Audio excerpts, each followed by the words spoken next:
Graça e paz, meus amados e queridos irmãos. Estamos no nosso propósito da semana em Efésios, compartilhando a palavra do Senhor. E tem sido dias de muita edificação, dias onde a palavra de Deus tem chegado ao nosso coração, trazido revelação. O Senhor tem aberto os nossos olhos e hoje é o sexto dia. E nesse sexto dia, a meditação em Efésios capítulo 5, na segunda parte de Efésios 5, até os primeiros versículos do capítulo 6.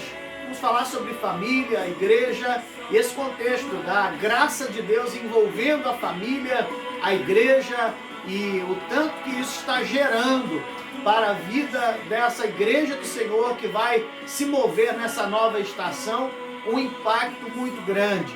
E eu quero mergulhar com você nesse texto de hoje, Efésios capítulo 5. Vamos ver alguns dos versículos, então, dessa palavra. Começando pelo versículo de número 32, que diz o texto assim: Grande é este mistério, mas eu me refiro a Cristo e a igreja. Grande é esse mistério, mas eu me refiro a Cristo e a igreja.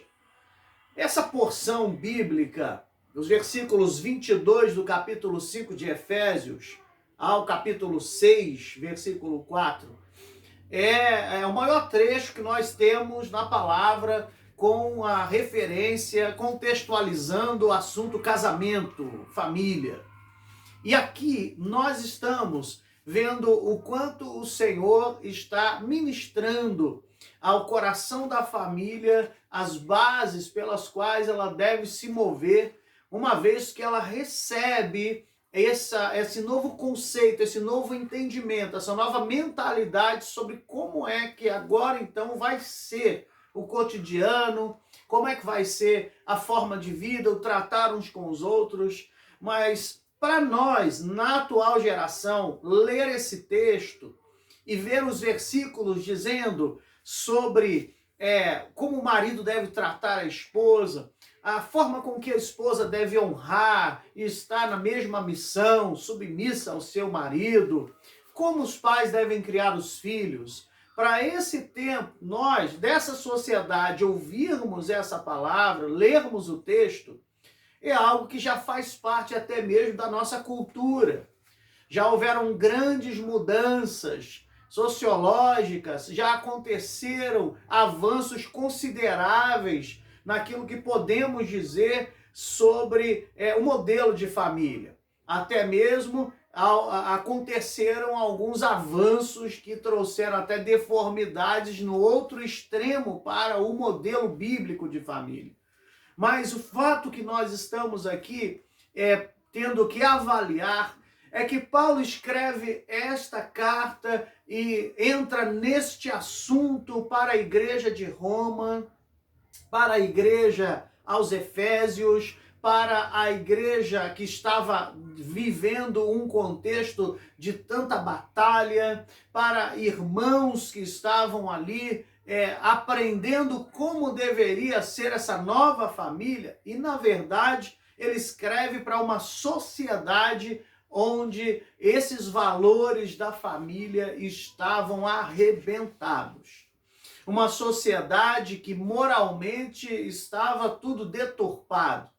O sentido de família, casamento, não era algo que tinha hoje bases como nós temos, forma de tratar como o marido geralmente trata a sua esposa, um relacionamento saudável, o zelo pela fidelidade no casamento. A esposa, naquele momento, ele escreve às mulheres aqui, começando escrevendo para as mulheres. E a esposa, naquele momento, a utilidade que a mentalidade daquela sociedade tinha é que ela cuidaria da casa, cuidaria das coisas do lar e iria gerar filhos. Dar filhos àquele homem e cuidar das coisas da casa. E então o marido, ele tinha nenhum compromisso, ou quase a grande maioria daquela sociedade, não havia uma obrigatoriedade, entre aspas, de compromisso com fidelidade no casamento. E Paulo entra falando sobre questões sensíveis, sobre áreas que deveriam ser mudadas. Então, nesse momento, há uma aculturação de como deveria ser a família. E a palavra para nós chega com muita tranquilidade, embora é claro que Deus sempre vai ministrar nas nossas famílias, porque pode ser que não tenha esse tipo de demonstração tão dura, tão precária como a gente pode considerar que era nesse século, mas atualmente, é claro, há muitas distorções e lutas, porque a família sempre será alvo de muito ataque, e também aqueles que não estão em Cristo e que não querem preservar a palavra viva dentro de casa, também viverão contexto de casamentos com muitas dificuldades. Mas o grande assunto aqui é que, nesse momento, Paulo está falando para aqueles irmãos, para aquelas famílias que deveriam se aculturar no lugar onde o autoritarismo imperava.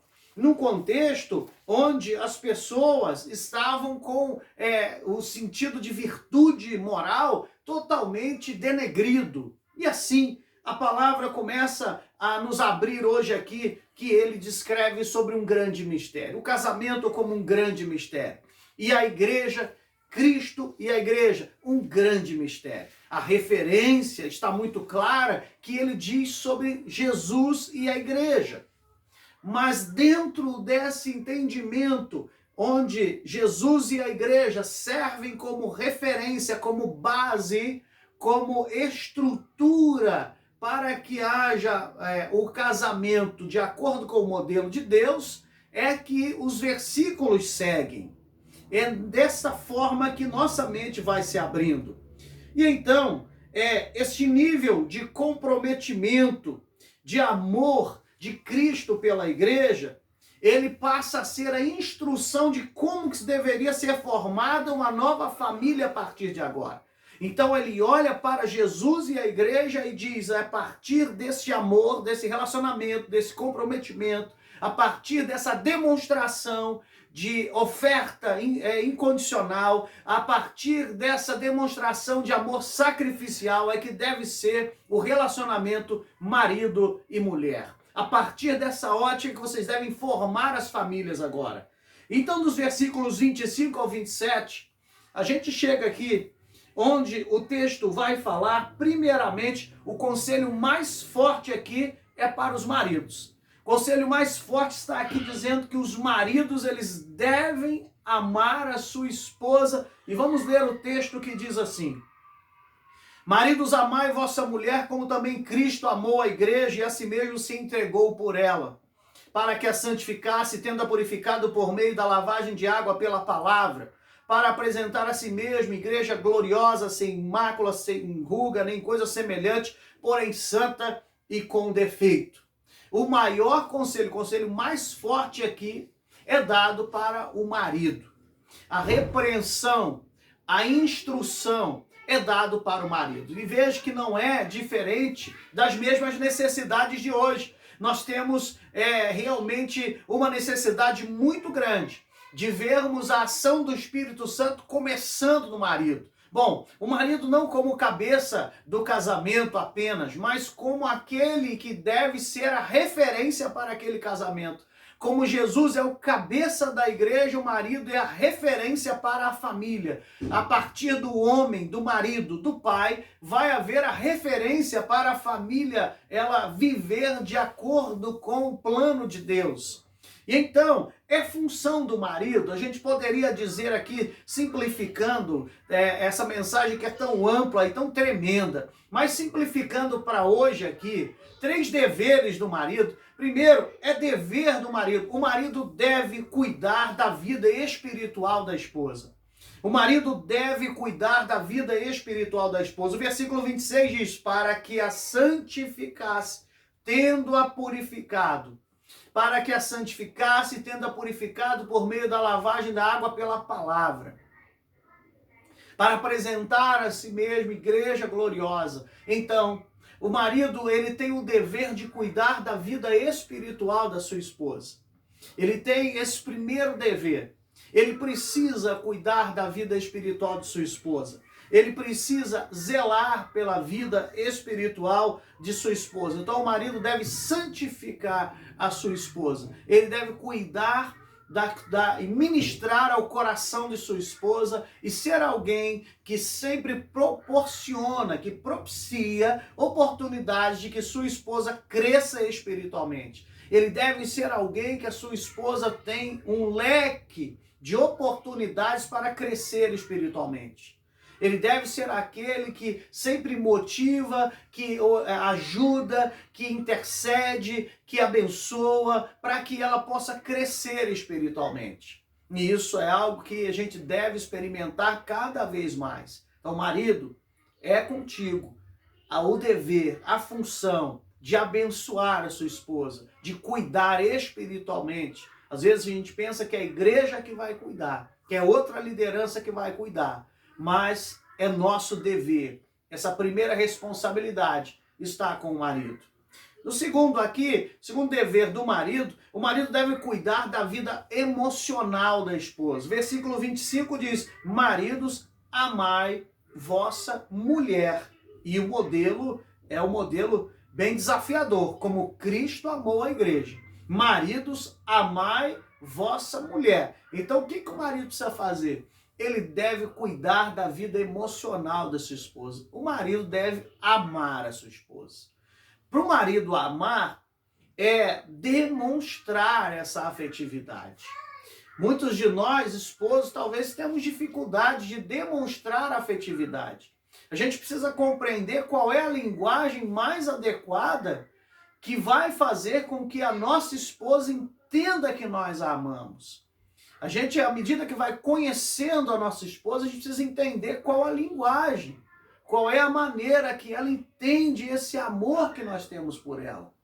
Eu e Lívia, nós somos casados, aí vai fazer 16 anos, e nós estamos aprendendo ainda a aperfeiçoar a nossa linguagem, mas eu tenho muitas coisas que eu sei como é exatamente a maneira com que eu vou transmitir para minha esposa esse amor. Qual a linguagem que eu vou liberar para transmitir esse amor pela vida dela.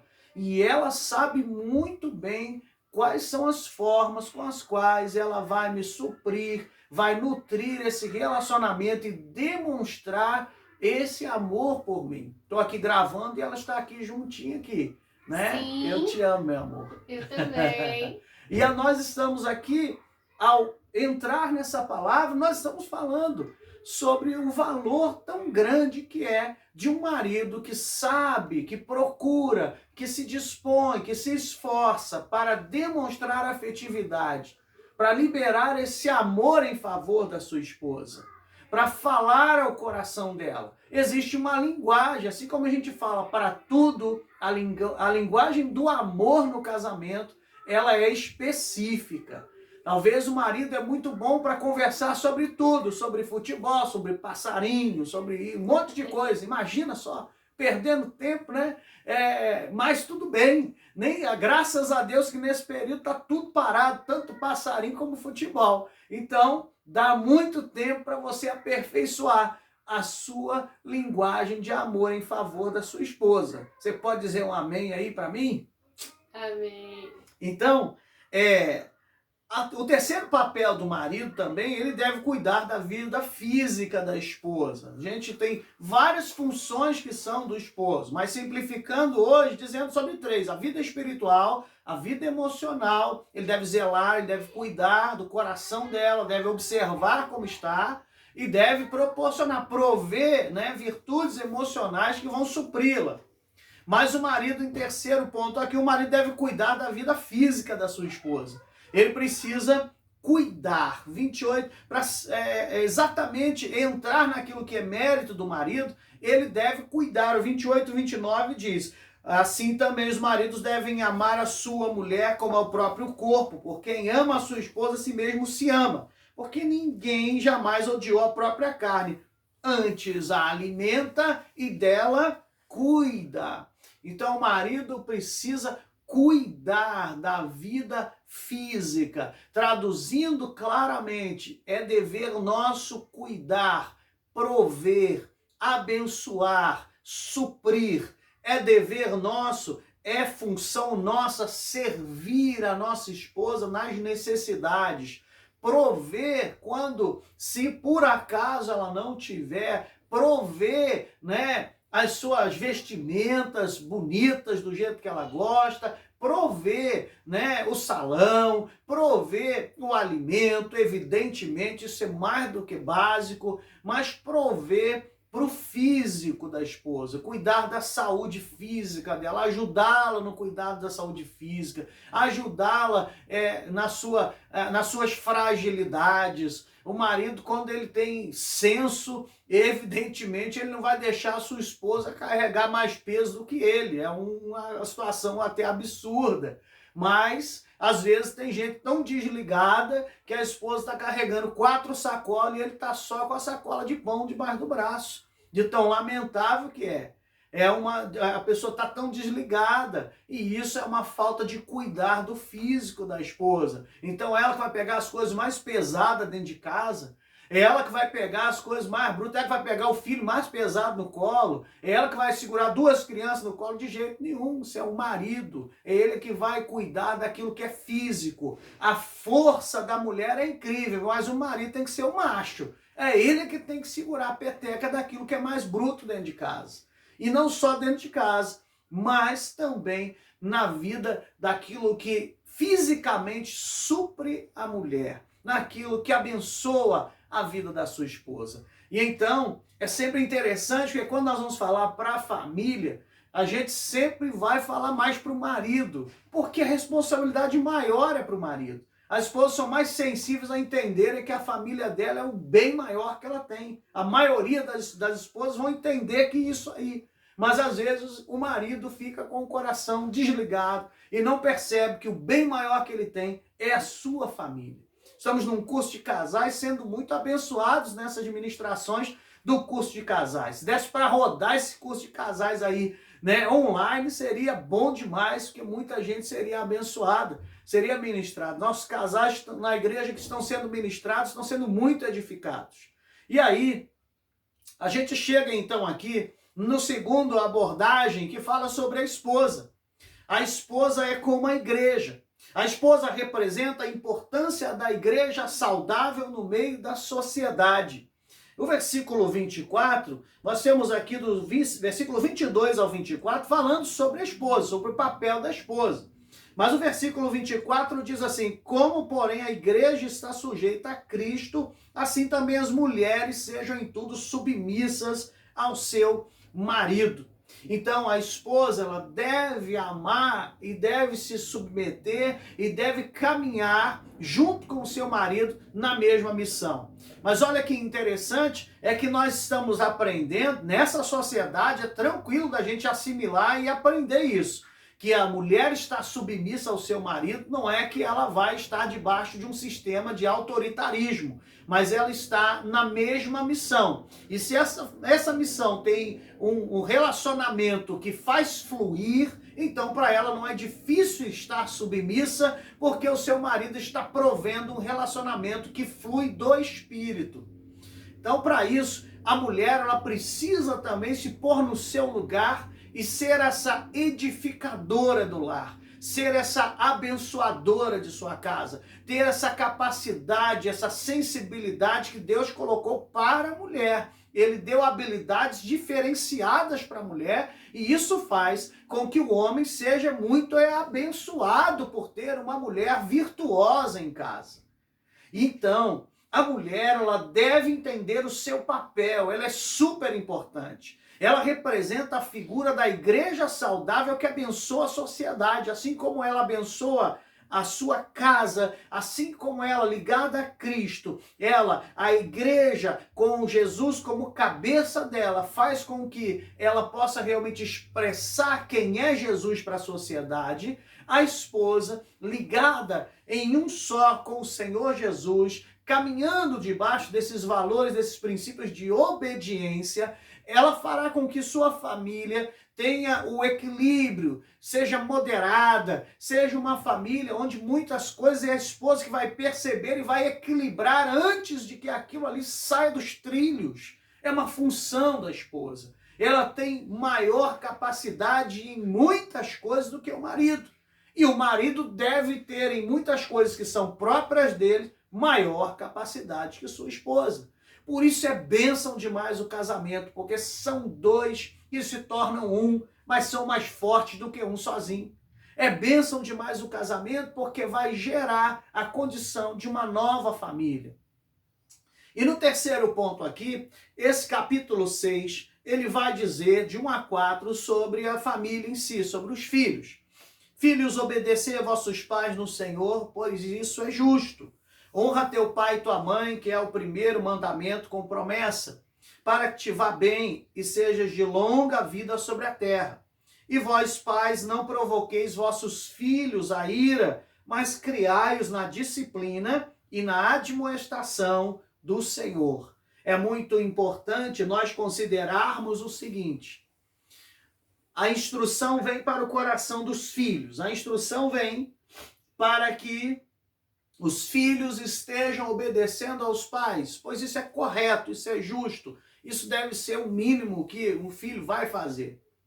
E dentro dessa instrução, percebam da seguinte maneira: assim como o relacionamento vai se tornando saudável, a disciplina, a admoestação, o ensino, a educação dos valores e dos princípios que vão sendo transmitidos pelos pais, a partir do relacionamento, não há dificuldade de que esses filhos eles precisem, e como sempre vão precisar, receber disciplina. A disciplina vai vir de um relacionamento que está sendo provado, um relacionamento que é existente, que é presencial, um relacionamento que vai construir na vida dos filhos uma identidade, pai e mãe sendo realmente referência.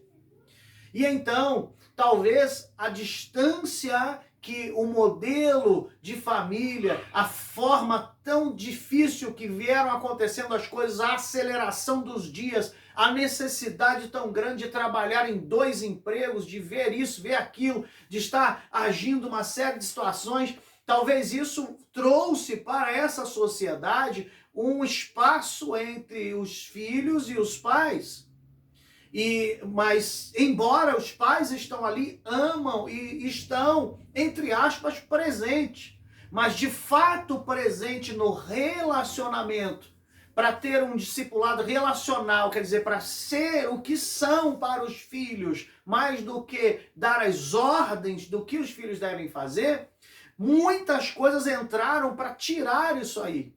A própria tecnologia, o próprio avanço das redes sociais que fizeram com que cada um fique no seu quarto, esse foi um grande perigo.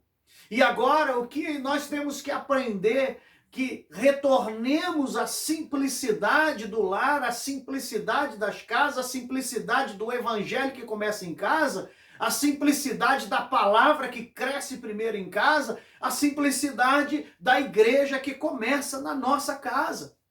E essa aproximação dos filhos, essa forma da gente poder cortar, embora está se usando bastante a rede social agora, pelo tempo grande que está em casa, a simplicidade e a forma importantíssima de retomar os trilhos e de fazer com que muitas das nossas famílias tenham, então, um processo de disciplina, de admoestação, de educação dos filhos firmadas, não em ordens que são dadas por mensagens ou gritos de um cômodo para o outro, mas de um relacionamento que está sendo provado, um relacionamento que está sendo atestado, um relacionamento que está sendo confirmado dia após dia através dessa expressão relacional de amor.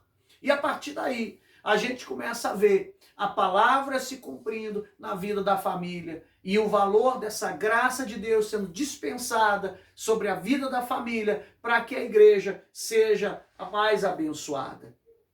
Concluindo aqui o nosso entendimento dentro dessa ótica sobre o que uma família vai liberar para uma sociedade através da igreja, o que vai acontecer é que a família que vive os princípios da palavra torna a igreja forte e esta, como um movimento circular, um movimento contínuo, desenvolve para a sociedade, então, uma outra geração com novas capacidades. É como se esse movimento da família que está na igreja, que caminha de acordo com os valores de Deus, ela libera novos filhos, ela devolve para a sociedade filhos com características como, por exemplo, super importantes, filhos que vão formar uma nova sociedade com características super importantes como caráter, maturidade, submissão, responsabilidade.